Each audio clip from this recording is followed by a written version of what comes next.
Salmo 16, Nehemías nos va a pasar la lectura, vamos a sacar nuestras Biblias.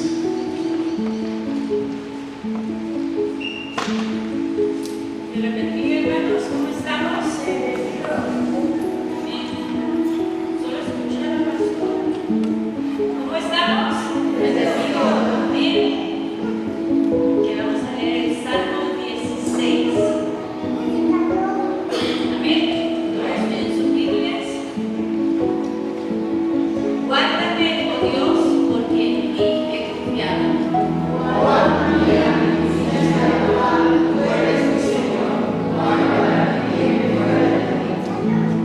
Para los santos que están en la tierra y para los íntegros es toda mi complacencia.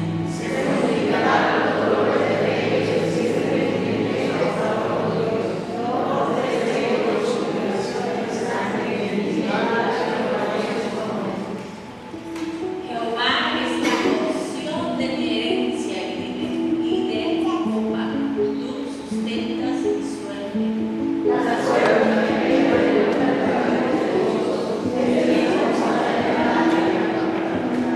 Bendeciré a Jehová que me aconseja. Aún en las noches te enseña mi conciencia.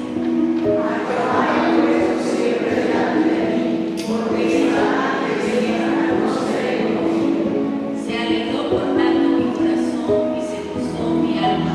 Mi carne también reposará confiadamente.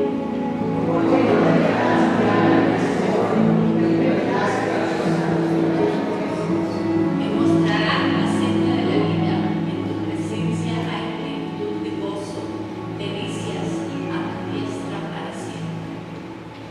Continuamos con la primera lectura. Está en Hechos, capítulo 2, de los versículos 14 al 32. Hechos, Antiguo Testamento, de los versículos, capítulo 2, de los versículos 14 al 32. Amén. Entonces Pedro, poniéndose en pie con los 11, alzó la voz y les habló diciendo: varones judíos y todos los que habitáis en Jerusalén, esto os sea notorio y oíd mis palabras. Porque estos no están ebrios como vosotros suponéis, puesto que es la hora tercera del día. Mas esto es lo dicho por el profeta Joel. Y en los postreros días, dice Dios, derramaré de mi espíritu sobre toda carne, y vuestros hijos y vuestras hijas profetizarán, vuestros jóvenes verán visiones, y vuestros ancianos soñarán sueños. Y de cierto sobre mis siervos y sobre mis siervas en aquellos días derramaré de mi espíritu y profetizarán, y daré prodigios arriba en el cielo y señales abajo en la tierra, sangre y fuego y vapor de humo. El sol se convertirá en tinieblas y la luna en sangre antes que venga el día del Señor, grande y manifiesto. Y todo aquel que invocar el nombre del Señor será salvo. Varones israelitas, oíd estas palabras. Jesús Nazareno, varón aprobado por Dios entre vosotros con las maravillas, prodigios y señales que Dios hizo entre vosotros por medio de él, como vosotros mismos sabéis. A este, entregado por el determinado consejo y anticipado conocimiento de Dios, prendisteis y matasteis por mano de enemigos, crucificándole, al cual Dios levantó, sueltos los dolores de la muerte, por cuanto era imposible que fuese redimido por ella, porque David dice de él: veía al Señor siempre delante de mí, porque está a mi diestra, no seré conmovido. Por lo cual mi corazón se alegró y se gozó mi lengua, y aún mi carne descansará en esperanza, porque no dejarás mi alma en Hades, ni permitirás que tu santo vea corrupción, ni hiciste conocer los caminos de la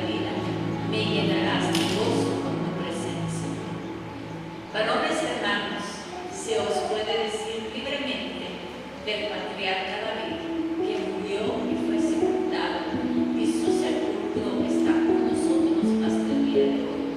Pero siendo profeta y sabiendo del comportamiento Dios le había jurado de su descendencia, en cuanto a la carne, levantaría a Cristo para que se sentase en su trono. Viéndolo antes, habló de la resurrección de Cristo, que su alma no fue dejada en el Hades, ni su carne vio corrupción.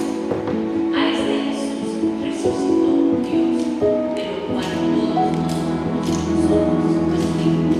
Y vamos a la segunda lectura que está en Primera de Pedro, Nuevo Testamento. Primera de Pedro, capítulo 1, de los versículos 13 al 16.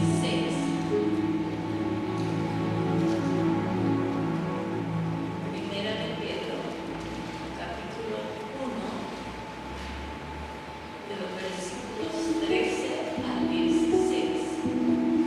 Qué bueno veo algunos con sus Biblias que lo están buscando.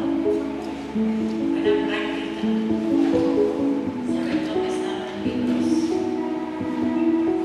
Amén.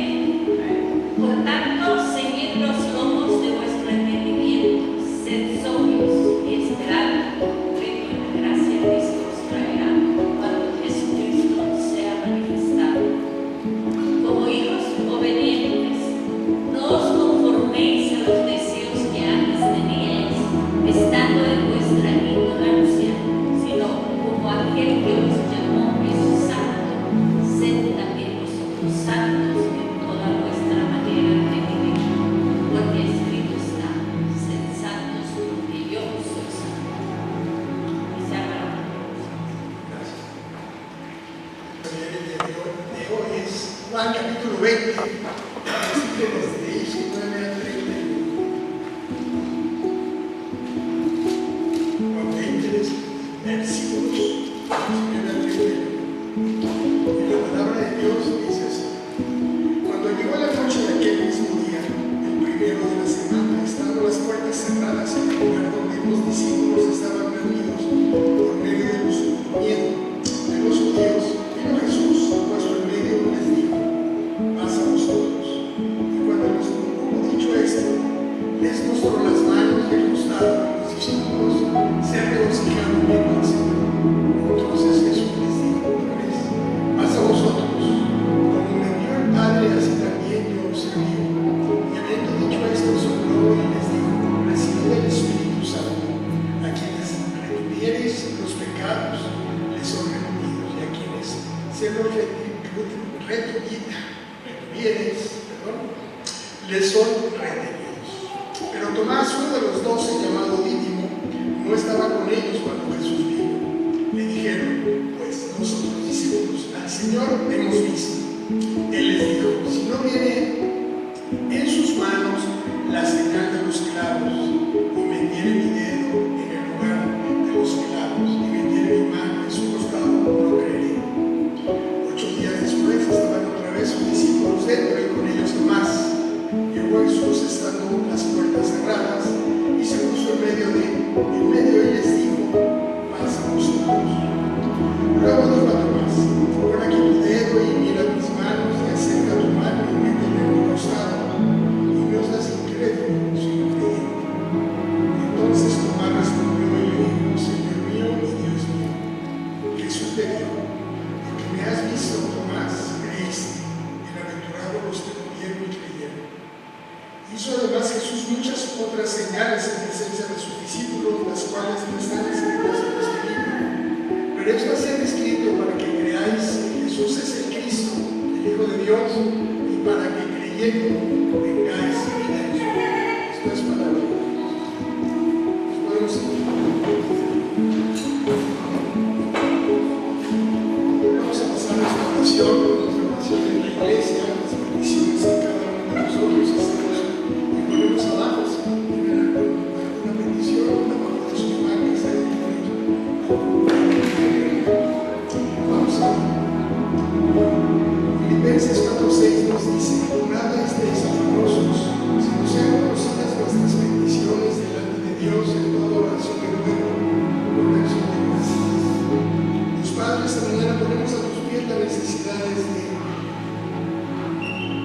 Susana, Señor, te pedimos por su salud y te pedimos por un donador de riñón.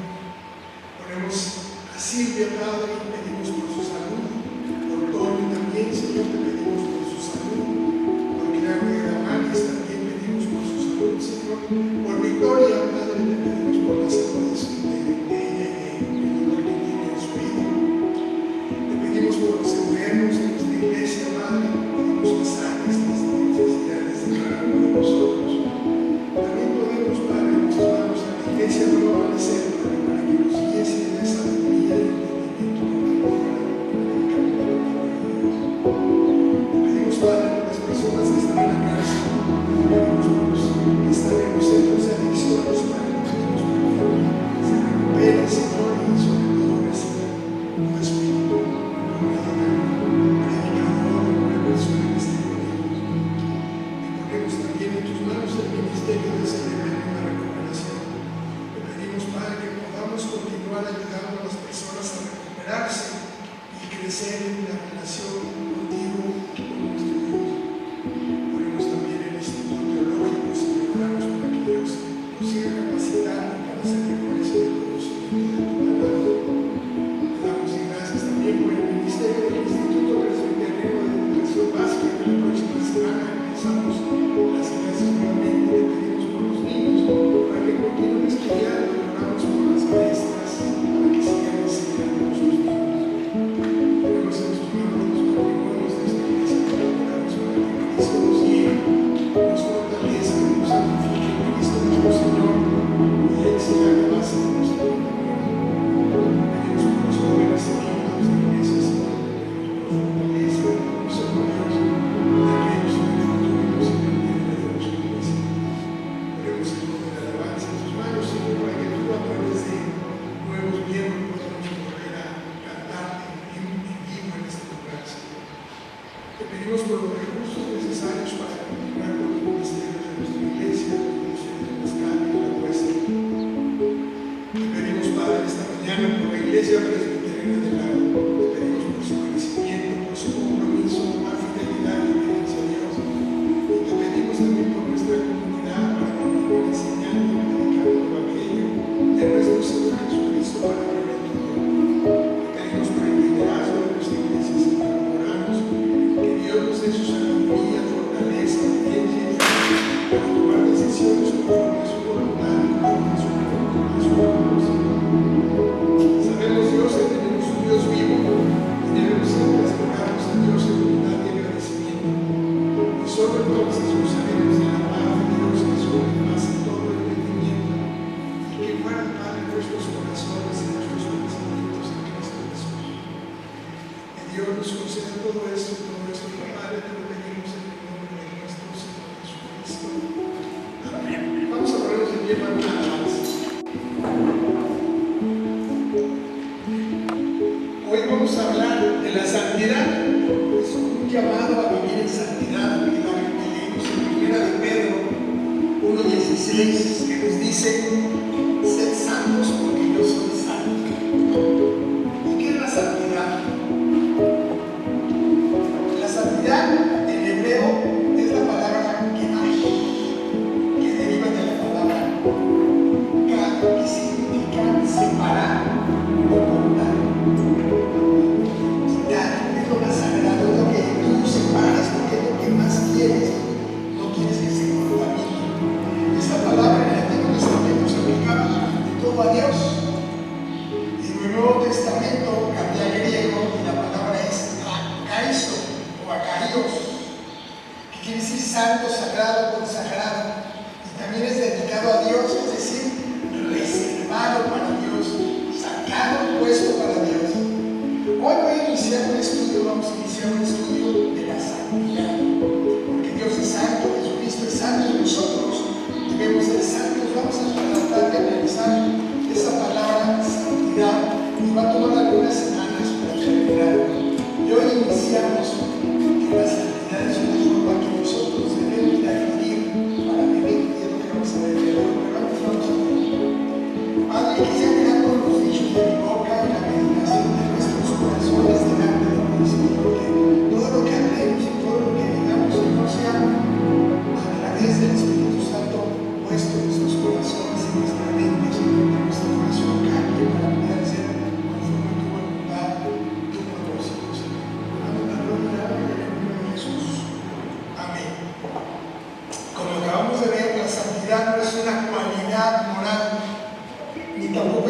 sentido ni algo religioso. Es un énfasis en una posición, en una relación que nosotros debemos de tener ante Dios. Tenemos que separarnos ante Dios. Dios es santo, ese es uno de sus atributos, y es un atributo que trasciende, o sea, que nos da a nosotros también. Nosotros también debemos de ser santos, así como Dios es 3 veces santo. Dios es santo en cada una de sus cosas que nos revela. En su gracia es santo, en su justicia es santo, en su vida es santo, en su bondad, en su poder, en su soberanía, en su paciencia, en su amor, es santo. No tiene error, no tiene ninguna cosa que tenga que ver con el pecado. La idea fundamental de la santidad moral de Dios es la separación ante lo malo, ante el pecado. Dios no puede tolerar el pecado, no tolera el pecado, pero nosotros somos pecadores, entonces nos tiene que separar. Por lo tanto, dice varones en Job 34:10, por tanto, varones de inteligencia, oídme, lejos esté Dios de la impiedad y el omnipotente de la iniquidad. De la impiedad y de la iniquidad, el pecado que no está cerca de Dios. Por eso Dios nos pide, nos exige que seamos santos. ¿Pero qué significa eso de ser santo? Vamos a un ejemplo para que entendamos y vayamos poco a poco entendiendo. Cuando cosechamos el campo, vamos a compararlo con el campo. Cuando cosechamos el campo, vamos a pensar en el maíz. ¿Qué tuvimos que hacer? Primero tuvimos que escoger la tierra, la tuvimos que arar, después tuvimos que sembrar la semilla, tuvimos que cuidarla, fertilizarla, quitar plagas si había plagas, y al final podemos cultivarla. Pero siempre debemos estar conscientes de que hay fuerzas externas, que no podemos controlar. Por ejemplo, nosotros no podemos hacer que la semilla germine. Tú pones la semilla, no puedes hacer que ella germine. Algo dentro de la semilla, que es Dios, hace que germine. Nosotros tampoco podemos controlar que llueva, o que salga el sol, o que haya viento, o que haya todo lo que se necesita en el espacio de la siembra para que germine. Las personas que siembran saben que deben hacer su parte, arar, sembrar, cuidar, pero hay otra parte que hace Dios. La cosecha depende de Dios, y Dios hace salir el sol, y Dios dará lo necesario para que esa cosecha se lleve a cabo. Podríamos decir que hay una interdependencia entre Dios y el agricultor. Cada uno debe hacer su parte. Y es lo mismo que pasa con la santidad. Hoy veremos que la santidad del hombre también depende de una actividad conjunta entre nosotros y Dios. Ninguno de nosotros podríamos lograr ni siquiera un poquito de santidad si Dios, a través del Espíritu Santo, no obra en nuestras vidas. De esa misma forma en que la santidad no sería posible si nosotros no nos esforzamos para lograrlo. Muchas veces me he preguntado, ¿por qué fallo en mi santidad? ¿Por qué peco? Y he sentido coraje muchas veces. Les voy a platicar un ejemplo, porque eso nos pasa a todos. Yo he sentido coraje después de que una persona, de esas que son difíciles de tratar, te habla, te exige, te insulta, cosas que no tienen sentido, hace cosas que no tienen sentido, y que dice cosas que no, y tú tratas de contenerte, de no responder a las cosas, pero dentro de ti queda un odio, algo que quieres enfrentarlo, y tomas las cosas y sales enojado, y te vas, y toda la paz que tenías, porque en la mañana habías estado orando, yo estuve orando, este Señor me quita toda esa paz, y hace que lo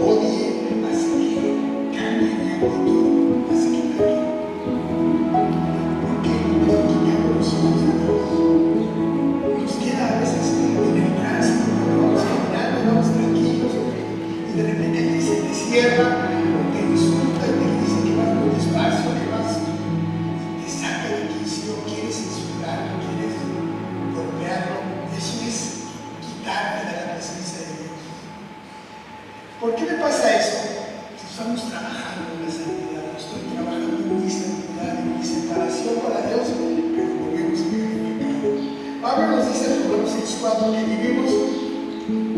¿Se acuerdan que lo acabamos de ver? Romanos 6:4.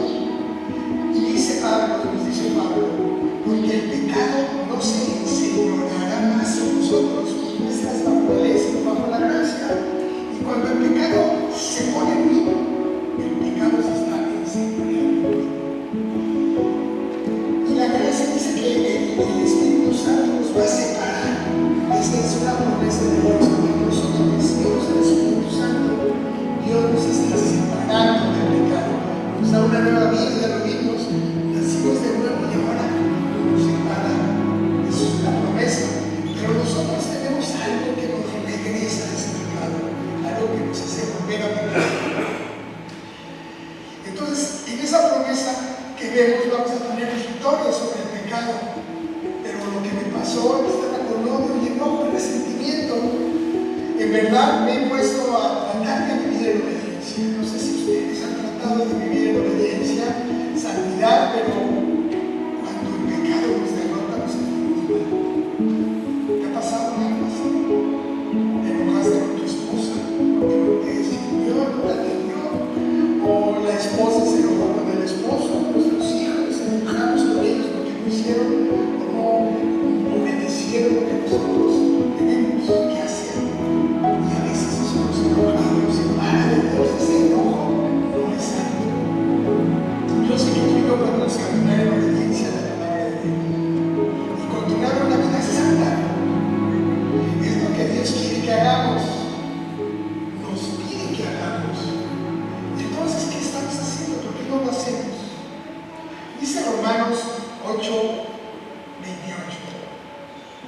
Y sabemos que los que aman a Dios, todas las cosas les ayudan a bien. Esto es, a los que conforme a su propósito son llamados. Conforme al propósito de Dios fuimos llamados. Porque a los que antes conoció, también los predestinó para que fuesen hechos conforme a la imagen de su Hijo, para que Él sea el primogénito entre muchos hermanos. Y a los que predestinó, a esos también llamó, y a esos que llamó, también los justificó, y a esos que justificó, también los glorificó. Quiere decir que Dios nos llamó para un propósito, y el propósito es que seamos santos como el Señor, que seamos como Cristo. Eso es lo que nosotros debemos de buscar en esa santidad. Es por eso que nos dice Romanos 8:28 que el pecado ya no debe de dominarnos. Si yo pudiera preguntar a cada uno de nosotros quién no domina el pecado, el primero en levantar la mano soy yo. Porque no puedo controlar, siempre tengo odio, siempre tengo envidia, siempre tengo enojo, siempre tengo que no podemos ser santos. Cuando tú escuchas la palabra santidad, ¿qué viene a nuestra mente la primera vez que escuchamos santidad? Cuando a mí me llegó esa palabra la primera vez que estaba preparando, estaba hablando de Dios, ¿de qué ahora quieres que predique? Yo pensé en santidad, que son algunas personas separadas en un monasterio, personas que se visten con faldas largas, que se tapan la cabeza, personas arrogantes a veces, presumidas, que dicen que no son más buenos que tú, más santos que tú. Algunos piensan que ser santo equivale a tener una serie de restricciones también, como no beber alcohol, no fumar, no bailar, escuchar música mundana. La lista de prohibiciones varía de acuerdo al grupo de iglesia. Eso no es ser santo. Cuando seguimos esta corriente para alcanzar la santidad, caemos en el riesgo de volvernos fariseos, con una lista gigante de cosas que no debemos hacer para ser santos. ¿Qué se puede hacer y qué no se puede hacer? Y así nunca vamos a llegar a ser santos. Palabra significa cómo te vistes, cómo te peinas, cómo vives, cómo actúas. Siempre estás buscando la perfección, pero ser santo no es la cosa exterior que haces, sino la cosa interior.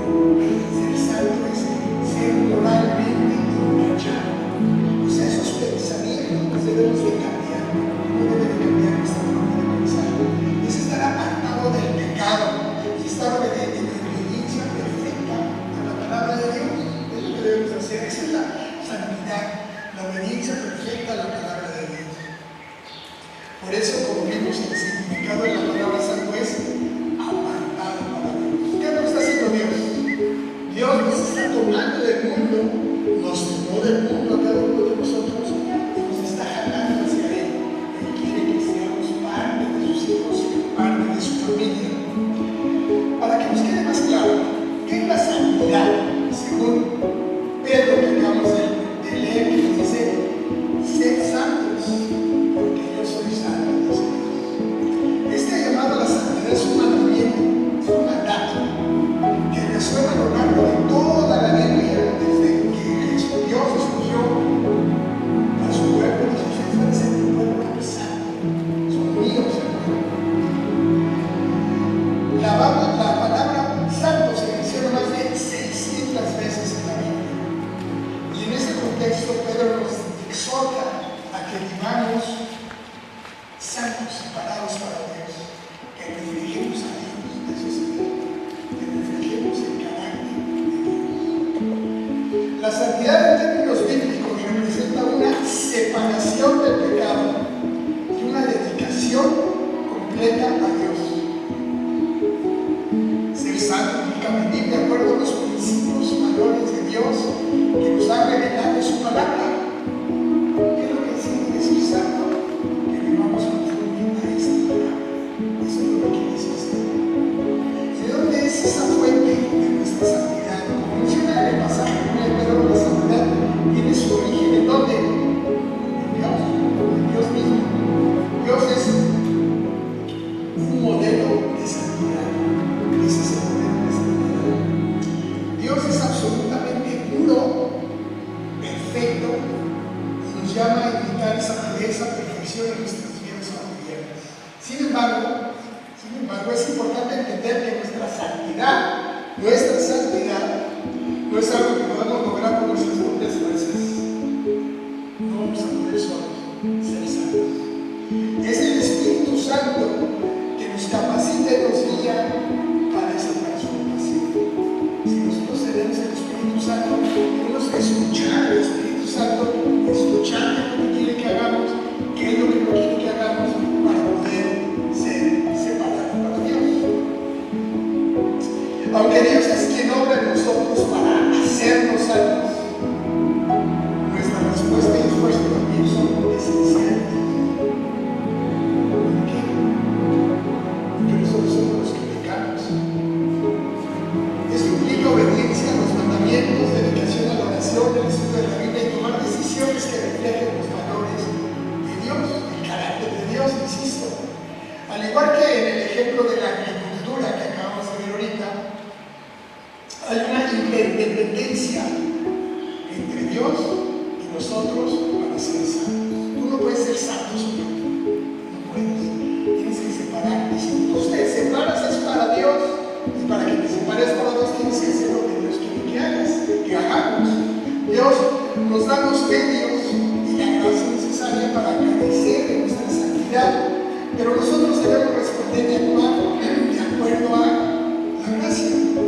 Si nosotros no respondemos y no actuamos, nos quedamos así para ver si vamos a ser santos o no vamos a ser santos. Necesitamos actuar. Ser santos para Dios es solo un mandato, es una necesidad y un derecho que adquirimos cuando nacimos de nuevo. Cuando tú decidiste seguir a Cristo, en ese momento, si decides seguir a Cristo, quiere decir que vas a seguirlo como Él quiere que lo sigas, no a tu forma ni a lo que tú quieres. Conforme a Él, si no, mejor no lo seguimos, ¿no? La santidad nos permite estar más cerca de Dios, entender su voluntad y experimentar su amor de manera plena. Cuando tú quieres experimentar de manera plena el amor de Dios, tienes que acercarte a Dios. Si tú quieres experimentar de manera plena el amor de tu pareja, de tus hijos, te tienes que acercar a ellos. Si tú no te acercas a ellos, nunca vas a experimentar. Necesitamos estar cerca, necesitamos estar conscientes de lo que estamos haciendo. Pablo dice en su palabra al respecto, en 1 Tesalonicenses 4, del 13 al 17. Escucha.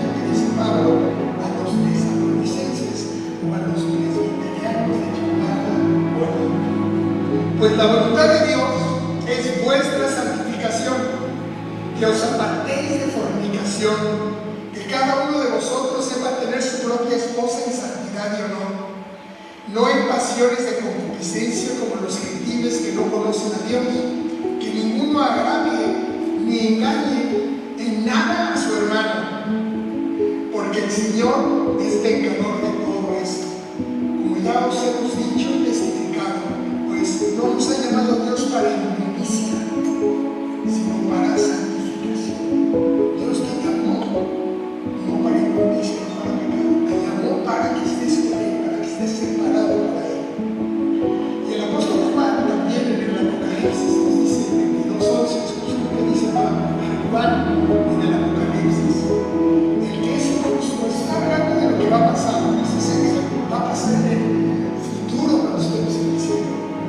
Y va a hablarle a dos personas diferentes, a los injustos y a los justos. Y dice, el que es injusto, sea injusto todavía, o sea que es injusto y no ha cambiado en el cielo, va a ser injusto y va a ser al infierno. Y el que es inmundo, sea inmundo todavía, o sea, va a seguir en el infierno. Y nos dice a los demás, y el que es justo practique la justicia todavía, y el que es santo santifique la todavía. Quiere decir que cuando estamos en el cielo, vamos a estar santificados, separados para Dios. Aquellos que rechazan, escuchan la advertencia de Dios, dejarán su destino eterno en el infierno, donde retendrán su naturaleza malvada e inmunda por la eternidad. Aquellos que responden a las advertencias de Dios y fijan su destino eterno a la gloria y a la obediencia de Dios, pues vamos a estar en presencia de Dios por la eternidad. Y Pedro nos dice, como hijos obedientes, no os conforméis a los deseos que antes teníais estando en vuestra ignorancia. Los deseos que teníamos antes de ser hijos de Dios, los hacíamos porque estamos ignorando la palabra de Dios, no conocíamos a Dios. Sino como aquel que os llamó es santo, o sea, ahora el que nos llama, Jesucristo, y después Dios es santo, nos dice, sed vosotros santos en toda vuestra manera de vivir, en toda la manera de vivir, no nada más en una parte, en toda. Y por eso está escrito, sed santos, porque yo soy santo. Pedro no está diciendo que la santidad define en esencia la naturaleza y conducta de los nuevos en Cristo, en contraste por completo con nuestro extraño estilo de vida. Esto quiere decir que nos debemos de despojar, matar el hijo hombre del alma, que se corrompen según los deseos engañosos de la carne. Nos debemos renovar nuestro espíritu, nuestra mente, y ahora vestirnos del nuevo hombre, vestirnos de Cristo, dice la palabra de Dios, creados según Dios en la justicia y santidad de la verdad. Vamos a tratar de analizar esto. Si Dios nos pide santidad, nos pide a cada uno de nosotros santidad. ¿Por qué no podemos vivir esa santidad todos los días? ¿Qué será? Les pregunto, ¿por qué no podemos vivir separados del pecado todos los días? Yo espero que todos estemos buscando vivir en santidad. Primero, porque si no estás buscando vivir en santidad, pues yo pienso que ni eres hijo de Dios. Estás buscando otra cosa. ¿Okay? Pero si tú estás separado para Dios, ya eres una nueva criatura, vives ya conforme a la voluntad de Dios, nuestra actitud debe cambiar. Y la primera cosa que hacemos mal es nuestra actitud hacia el pecado. Nuestra actitud hacia el pecado está mal. Me explico. Porque nos centramos en nosotros mismos, no en Dios. Me preocupa más mi victoria contra el pecado de que el hecho de que mi pecado entristece a Dios y estoy pecando contra Dios. Cuando tú dices ese pecado, ¿qué piensas? ¿He fallado como hijo de Dios? ¿O he insultado y he faltado a Dios? Cuando empezamos a ver el pecado como lo es, todo pecado que se comete contra Dios, no contra tu hermano, ni contra tus amigos, lo cometes contra Dios.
eso. Por eso Dios quiere obediencia, y esa obediencia es dirigida a Dios. ¿A quién obedeces? A tu esposa, a tu esposo, a tus hijos, a tu papá, a tu mamá, o a Dios. Nosotros cuando pecamos y somos hijos de Dios, estamos desobedeciendo a Dios. Tenemos que reconocer que cuando pecamos, lo hacemos ante Dios, y nos debemos de arrepentir ante Dios y pedirle perdón a Dios.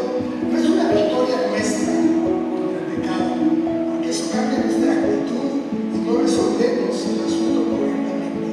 Eso quiere decir que no vivimos una vida constante conforme a lo que Dios quiere. Entonces esto quiere decir que Dios no quiere que tengamos una victoria en el pecado. Más bien significa que la victoria es un producto de la obediencia a Dios. Cuando tú no pecas es porque estás obedeciendo a Dios, no estás venciendo al pecado. Y a veces pensamos que eso es.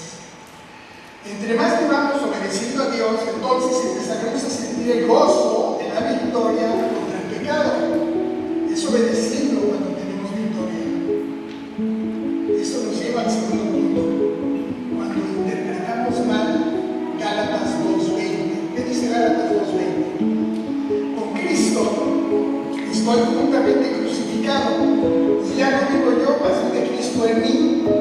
Y lo que ahora vivo en la carne, lo vivo en la fe del Hijo de Dios, el cual me amó y se entregó a sí mismo por mí. Dice, vivir por la fe. No es vivir en la fe, es vivir en la fe de Jesucristo. Suponiendo que no se nos pida nada, ningún esfuerzo para alcanzar la santidad, dice W.R.C.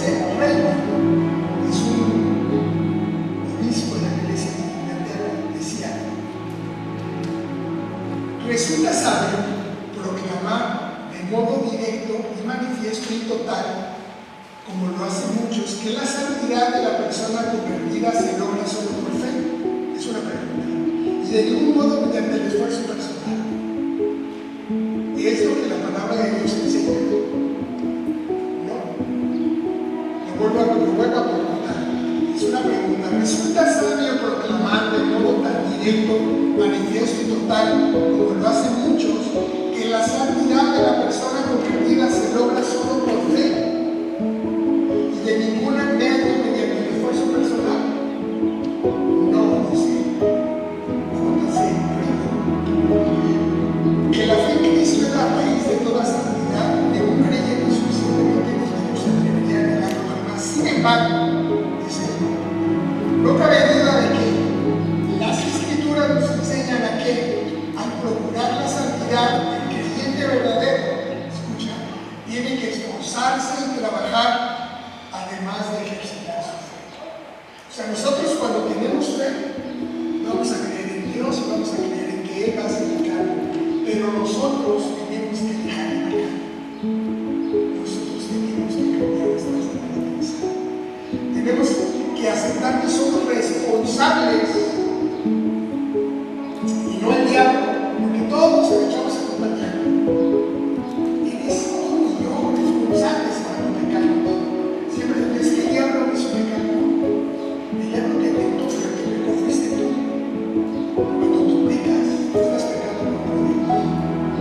Tienes algún hábito pecaminoso, pues debes eliminarlo ya. Porque seguimos pecando. Porque tenemos un corazón pecador. Dice Jeremías 17:9. Engañoso es el corazón más que todas las cosas y perverso.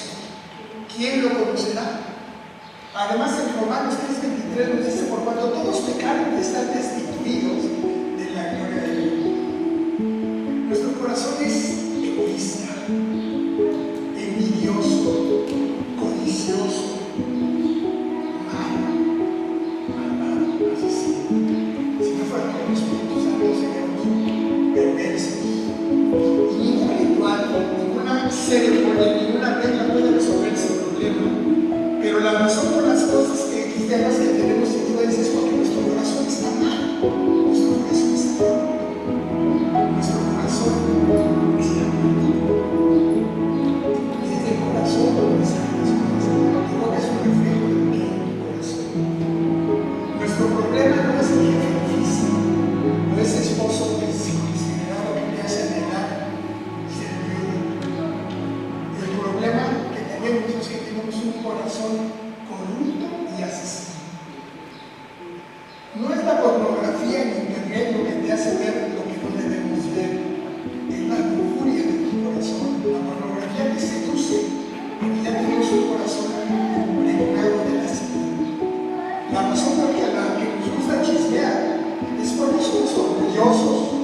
crueles, que disfrutamos publicar las fallas de los demás para luego hacer un pedestal sobre los escombros de la reputación de esa persona y levantar un pedestal para nosotros mismos.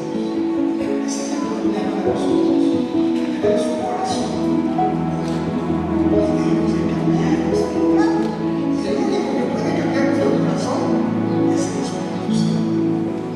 ¿Y saben por qué? Porque tenemos hábitos. Tenemos que aceptar que somos responsables cada uno de nuestra humildad, en santidad o pecado. Y muchas veces tenemos hábitos pecaminosos. Debes eliminar esos hábitos pecaminosos. ¿Qué es un hábito? Un hábito es una conducta recurrente que hacemos de manera automática sin pensar. Los hábitos se forman a través de la repetición y pueden ser tan positivos como hacer ejercicio regularmente o negativos como consumir drogas o fumar. Así son los pecados. ¿Y cómo podemos cambiar un hábito? Cambiar un hábito puede ser desafiante, pero es posible mediante los siguientes pasos. Primero debemos identificar ese hábito pecaminoso. ¿Tienes un hábito pecaminoso? Los hábitos suelen estar vinculados a ciertos desencadenantes, algo que hace, algo que lo dispara, como emociones, situaciones o momentos del día, por alguna persona que te diga algo, por algo que nosotros no podemos controlar, se desata ese hábito. Porque hacemos cosas que no queremos hacer, o a veces ni las pensamos. ¿Por qué hago eso? Me pregunto. ¿Con qué frecuencia hago eso? ¿Te has preguntado por qué haces eso? ¿Es malo o es bueno? Pregúntate con qué frecuencia ese hábito no lo hago, con qué frecuencia leo la Biblia, con qué frecuencia oro, cuántas veces a la semana leo la Biblia, cuántas veces al día, al mes o al año.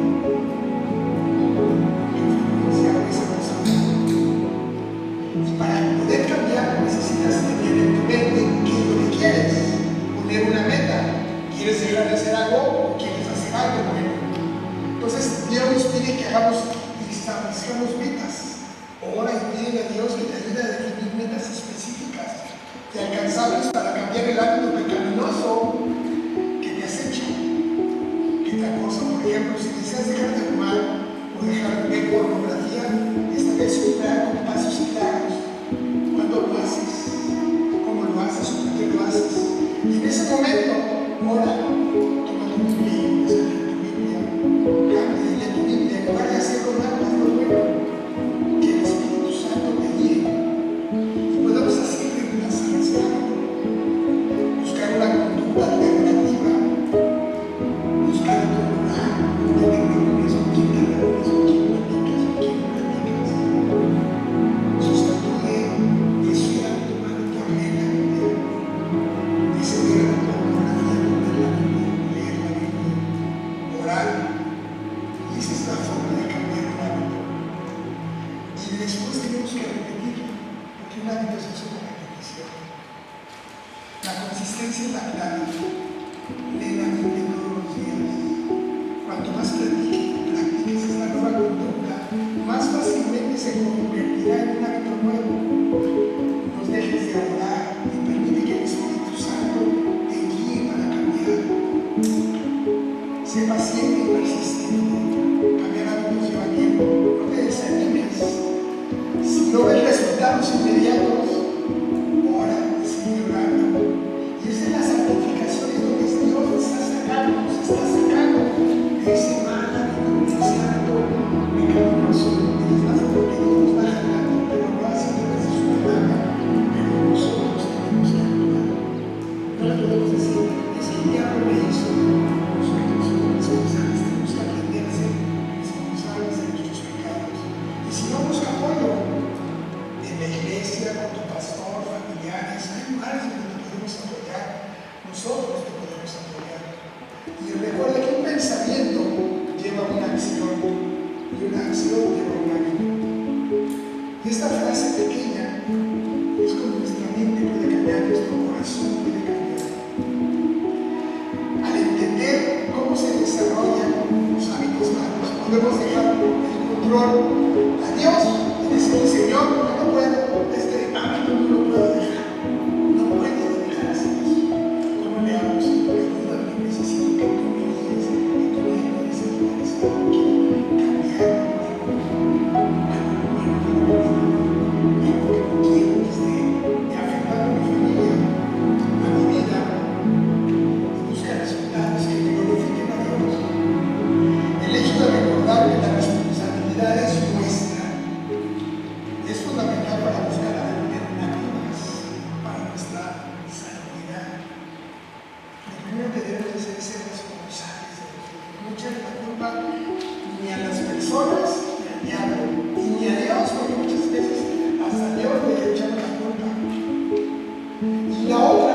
Otra forma también de que no actuamos bien con el pecado es que pensamos, y también me lo enseñaron, que hay pecados graves,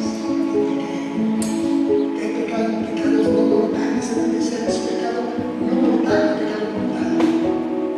Nosotros siempre hemos categorizado los pecados en dos, los buenos y los malos, ¿no? Una mentirilla piadosa decimos, ¿no? Y de que no somos.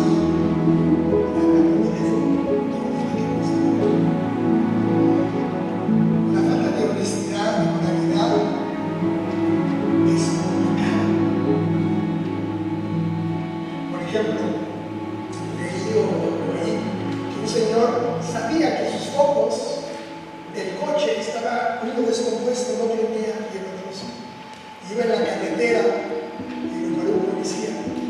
Y cuando el policía lo paró, le dijo: joven, ¿usted sabe que su foco está fundido? ¿En serio? ¿Está fundido? No sabía. Eso es una mentira. Estamos engañando.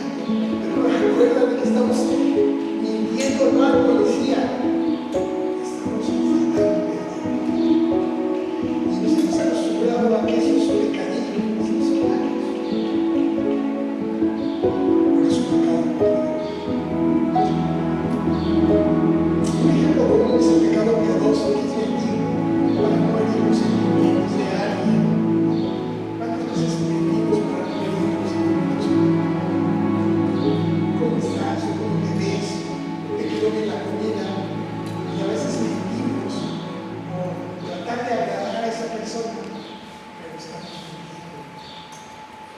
No es la importancia del pecado, sino la majestad del legislador.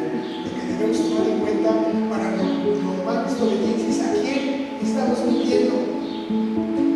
Ahí empieza la responsabilidad en esas pequeñas cositas, en esos pequeños detalles, cuando nos hacemos conscientes de que nuestro pecado es contra Dios.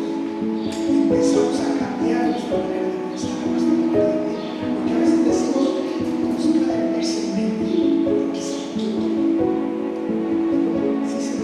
Debemos de cambiar. De eso se trata la santidad. De eso se trata de que seamos separados para Dios. Porque el principio primordial está en juego: a quién obedecemos o a quién no obedecemos.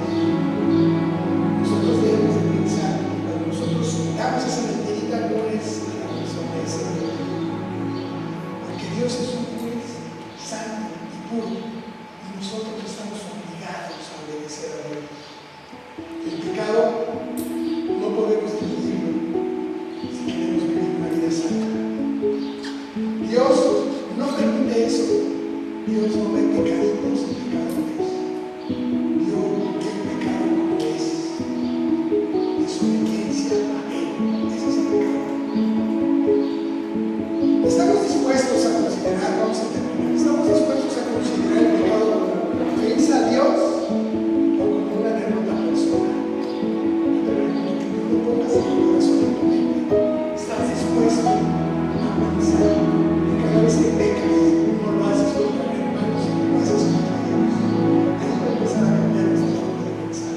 Estamos dispuestos a enfrentar nuestra responsabilidad por nuestros pecados, entendiendo que al hacerlo debemos aprender a depender del Espíritu Santo y a la gracia de Dios, porque Dios es bueno y sabe que vamos a fallar, pero Él sabe que si nosotros no nos arrepentimos, no va a haber perdón de su pecado. Ya somos, es importante que aprendamos a anticiparnos que como hijos de Dios, somos hijos de Dios y somos salvos.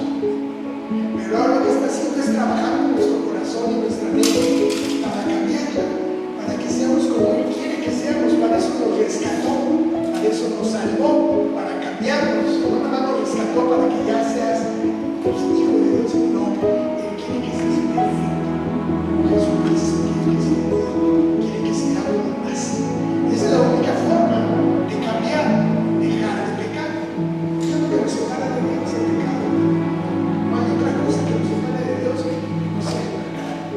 Entonces, si nosotros somos conscientes cada vez que hacemos o que tenemos un pecado, ir en arrepentimiento a Dios y tratar de cambiar ese hábito, es como vamos a cambiar esa forma de ser.